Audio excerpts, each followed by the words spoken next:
성경은 우리가 살고 있는 이 세상이 끝이 있다고 말하고 있습니다. 그리고 그 끝은 예수 그리스도의 천국 복음이 모든 민족에게 증언되기 위해 온 세상에 전파되고 나면 그때 이 세상의 끝이 온다고 하였습니다. 그때는 바로 그리스도께서 재림하시는 날이며 이 세상의 악한 자들과 불신자들을 심판하는 날입니다. 하지만 믿음으로 그 마지막 날까지 견디는 자가 구원을 얻는다고 하였습니다. 그러나 그날과 그때는 아무도 알 수 없다고 우리 주님은 말씀하셨습니다. 우리의 주님은 그때를 노아의 때와 같다고 하였습니다. 노아의 때에도 사람들은 홍수가 나기 전까지 아무도 모르고 노아가 방주에 들어간 날까지 먹고 마시고 장가들고 시집가고 있으면서 홍수가 나서 그들을 다 멸하기까지 깨닫지를 못하였습니다.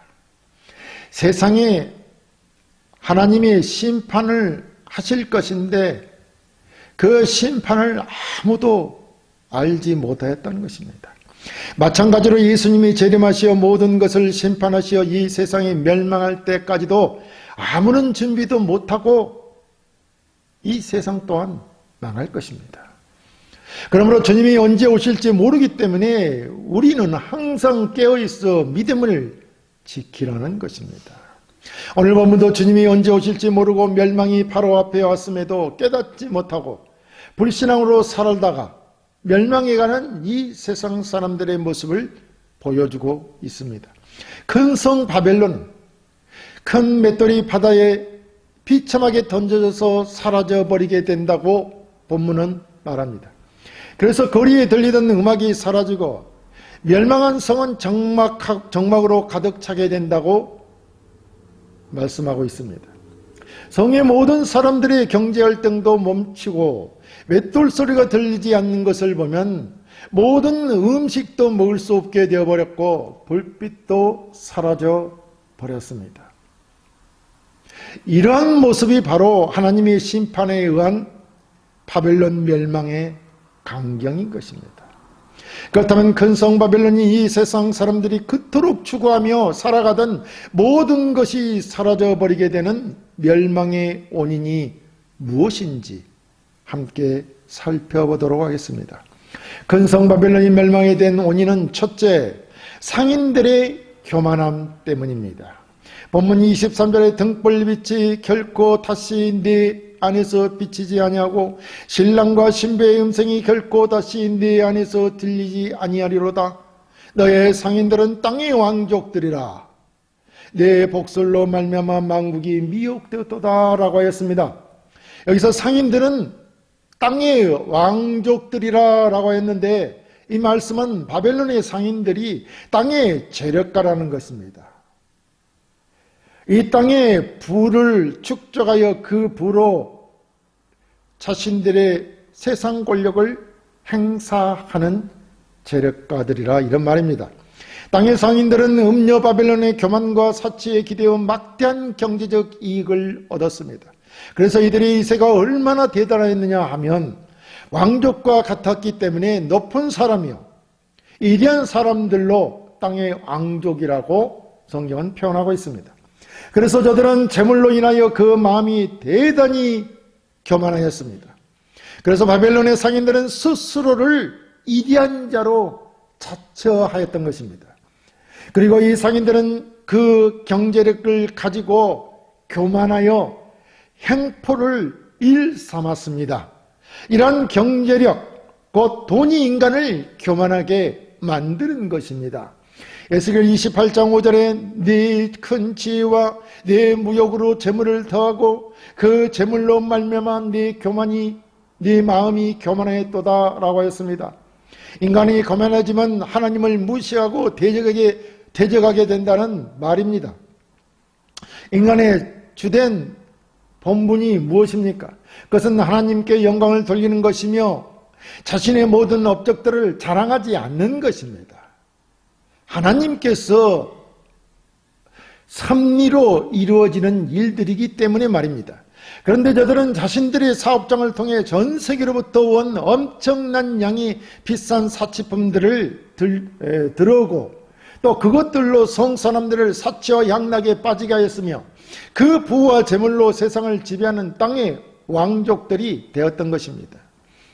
경제력, 즉 돈이란 이 세상을 지배하는 데 있어서 없어서는 안 되는 것입니다.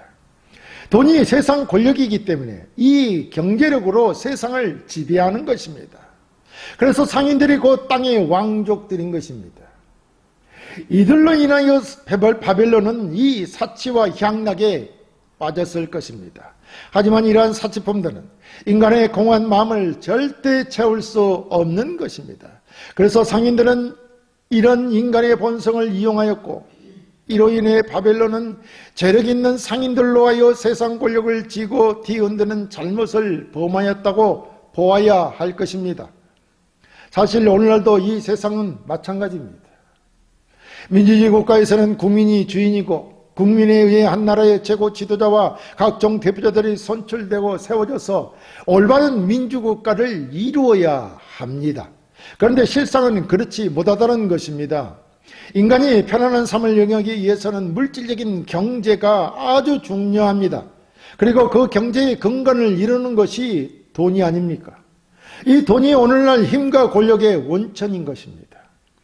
이 경제적인 부를 소유한 자가 현대 물질 문명 사회에서는 사회를 효과적으로 지배하게 되는 것이라는 말입니다. 이 세상에서는 돈 있는 자가 권력을 쥐고 그 권력을 사용하는 것입니다. 성경은 이 세상의 모든 권력은 하나님으로부터 나온다고 하였습니다. 그런데 오늘날 이 세상의 권력자들은 하나님을 인정하지 않습니다. 왜냐하면 교만하기 때문이죠. 오히려 하나님의 자리에 돈이 그 자리를 대신하고 돈으로 모든 권력을 세우고 있는 것입니다. 그리고 세상에 이런 것을 용납하면 용납할수록 세상은 더욱 부패해져 가는 것입니다. 돈이 세상을 지배하는 세상이 된다는 것입니다. 물론 세상을 살아가는데 돈이나 부는 필요한 것이지만 이것들로 인하여 인간들은 더욱 교만해지고 하나님의 주권이 무시되며 하나님의 자리를 대신하게 되었던 것입니다. 이 상인들의 교만함으로 인하여 하나님의 진노를 받아 결국 바벨론은 멸망하게 된 것입니다. 근성 바벨론이 멸망하게 된 원인은 둘째, 복술로 만국을 미혹하였기 때문입니다. 본문 23절 하반절에 내 복술로 말미암아 만국이 미혹되었도다 라고 했습니다. 여기서 복술이는 단순히 마술이나 마법을 의미하는 것이 아니라 사술로 점치는 행위들을 의미합니다. 그리고 점만 칩니까? 우상을 숭배하게 합니다. 인간들의 영혼을 피폐하게 하고 우리의 모든 몸을 병들게 만드는 것입니다. 여러분, 사술이 무엇입니까? 사술은 하나님의 권능을 모방하여 점을 치며 사람들을 혹하게 합니다. 그것이 미혹 아닙니까? 이런 하나님의 영광을 가리고 하나님의 섭리를 해방하는 행위로 성경은 이 사술을 행하는 것을 절대 가볍게 여기지 않았습니다. 그래서 나홈 3장 4절에 보면 이는 마술에 능숙한 미모의 음녀가 많은 음행을 함이라. 사람을 미혹해서 음행을 했다는 것이죠. 그가 그의 음행으로 여러 나라를 미혹하고 그의 마술로 여러 족속을 미혹하였느니라 라고 했습니다.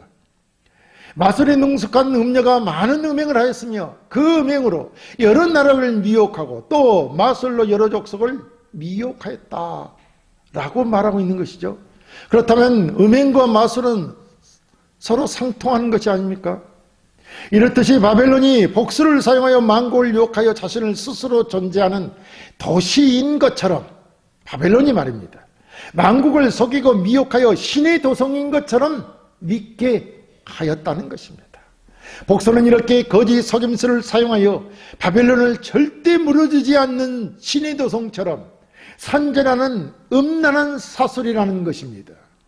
그렇기 때문에 바벨론은 멸망해야 하는 것입니다. 성경은 복술, 즉 사술을 행하는 자들을 엄히 경계하였습니다. 레위기 20장 27절에 남자나 여자가 접신하거나 박수무당이 되거든 반드시 죽일지니 곧 돌로 그를 치라. 그들의 피가 자기들에게로 돌아가리라 라고 했습니다. 이렇게 귀신을 모시고 하나님의 권능을 행하는 자들은 하나님을 경멸하였던 것입니다. 또 그를 추종하는 자들을 향해서도 하나님은 경고하였습니다. 레위기 20장 6절에 접신자와 박수무당을 음란하게 따르는 자들에게는 내가 진노하여 그를 그의 백성 중에서 끊으리니 라고 하였습니다. 무슨 말이냐면 사슬로서는 절대 구원을 얻을 수 없는 것입니다. 그렇다면 음녀 바벨론이 행하던 이 일은 복술과 사슬이 오늘날은 어떻게 행하여 가고 있습니까? 요한은 바벨론이 같은 복술과 사슬로서 만국을 미혹하였다고 하였고 경계하게 하였는데 오늘날 바벨론은 무엇으로 세상을 미혹하느냐는 것입니다. 다시 말하면 무엇으로 우리를 각종 죄악과 우상 숭배에 빠지게 미혹하느냐 이 말입니다. 우리는 미혹이란 말의 뜻을 깊이 생각하지 않는데 미혹이란 우리는 이 세상적인 여러 것들에 홀려 정신을 못 차리는 것들입니다. 이 세상에 우리를 홀리는 것들이 얼마나 많습니까? 이런 것들을 통틀어 세속문화라고 하는 것입니다. 적그리스도적인 세속문화 말입니다. 하나님을 멸시하고 거부하는 문화, 이것을 세속문화라고 한다 이 말입니다. 그렇다면 세속문화 중에 우리를 죄와 우상숭배에 빠지게 하는 것이 무엇입니까? 그것이 바로 하나님의 영광을 가리고 하나님의 섭리를 해방하는 것입니다. 하나님의 영광을 가리고 하나님의 섭리를 해방하는 모든 것은 다 하나님의 진노를 받아 멸망하게 될 것입니다. 자, 오늘날 우리의 마음을 혹하게 하여 빠져들게 하는 것들이 무엇이냐 하면 이런 것은 강렬한 영상과 압도하는 음향, 선정적인 그림들이 대표적으로 우리의 마음을 홀리는 것들일 것입니다. 이러한 것들은 인터넷을 통해서도 그 음란한 정보들이 넘쳐나고 있습니다. 이러한 것들이 우리의 마음을 갉아먹고 피폐하게 하여 조금씩 하나님으로부터 멀어지게 하는 것입니다. 오늘 본문은 우리를 현혹하여 눈물게 하는 것이 복술과 사슬과 거짓과 속임수로 믿음에서 떠나게 한다고 하였습니다. 지금 우리의 삶 속에서는 우리를 미혹하여 넘어지게 하는 세속 문화가 정말 대단한 것을 알아야 합니다. 저 그리스도적인 세속 문화는 정말 우리의 육신에는 달콤하기 때문에 빠져들게 되어 있습니다. 그러나 그 결과 믿음에서 떠나게 되며 참혹함을 당하게 됨을 잊지 말아야 합니다. 바빌론이 완전히 멸망할 때 함께 멸망하게 된다는 것을 잊지 말아야 할 것입니다. 근성 바벨론이 멸망하게 된 원인은 셋째, 믿는 성도들이 흘린 피 때문입니다. 본문 24절에 선지자들과 성도들과 및 땅 위에서 죽임을 당한 모든 자의 피가 그 성 중에서 발견되느니라 하더라 라고 했습니다. 바벨론이 멸망한 것은 너무도 많은 하나님의 백성들을 핍박하고 죽였기 때문에 하나님께서 진노의 심판으로 멸하신 것입니다. 여기서 땅 위에서 죽임을 당한 모든 자는 성도들과 사도들과 선지자들을 말합니다. 모두 하나님의 택함을 받고 하나님으로부터 인정받은 자들이지만 바벨론은 이들을 무시하고 죽임으로 피를 흘리게 했던 것입니다. 이들이 흘린 피가 바벨론 안에 가득하게 되었던 것입니다. 하나님이 이 바벨론이 성도들과 순교자들에게 핍박을 가하여 피를 흘리게 한 것으로 인하여 그들을 갑절로 고통을 주겠다고 하였습니다. 성경 계시록 18장 4절 6절에 또 내가 들으니 하늘로부터 다른 음성이 나서 이르되 내 백성아 거기서 나와 그의 죄에 참여하지 말고 그가 받을 재앙들을 받지 말라. 그의 죄는 하늘에 사무쳤으며 하나님은 그의 불의한 일을 기억하신지라. 그가 준 그대로 그에게 주고 그의 행위대로 갑절을 갚아주고 그가 섞은 잔에도 갑절이나 섞어 그에게 주라라고 했습니다. 하나님은 자기 백성들을 얼마나 사랑하고 이루하시며 아끼는 분이신지를 알 수 있는 말씀이 아닙니까? 그러므로 우리는 세속 문화에 빠져 하나님 앞에 범죄하며 죄악을 범하는 어리석음에서 벗어나 하나님의 말씀을 따라 믿음을 끝까지 지키는 자가 되어야 할 것입니다. 성경은 한결같이 피에 대하여 말씀하고 계십니다. 왜냐하면 피는 생명의 근원이기 때문입니다. 그래서 육체의 생명은 피에 있다고 하였습니다. 창세기 9장 6절에 하나님은 무릇 사람의 피를 흘리면 사람이 그 피를 흘릴 것이니 이는 하나님이 자기 형상대로 사람을 지었음이니라 라고 하였습니다. 인간은 하나님의 형상대로 지어졌고 사람에게 생명을 불어넣었는데 그 생명은 피에 있고 피의 권리는 모두 생명의 주인이신 하나님께 있다는 것이 아닙니까? 그런데 바벨론은 많은 선교자의 피를 흘리게 했습니다.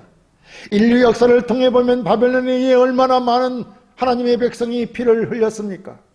장세 이후로 역사 속에서 계속 존재하여 왔던 모든 바벨론이 흘리게 했던 피의 양을 생각해 보아야 한다는 것입니다. 피는 생명이기 때문에 그 생명의 주인이신 하나님을 향해 부르짖는 것입니다. 그래서 가인에 의해 죽임을 당한 아벨을 대신하여 그 피가 하나님께 부르짖었다고 기록하고 있는 것입니다. 많은 선교자들이 하나님께 맺은 오난을 풀어줄 것을 강구했습니다. 이렇게 본문도 바벨론 성 안에 있는 많은 피가 하나님께 신원, 즉 억울한 오난을 풀어주실 것을 강구했으며 결국 하나님께서 그 신원의 강구를 들으시고 바벨론을 심판하여 멸망케 했다는 것입니다.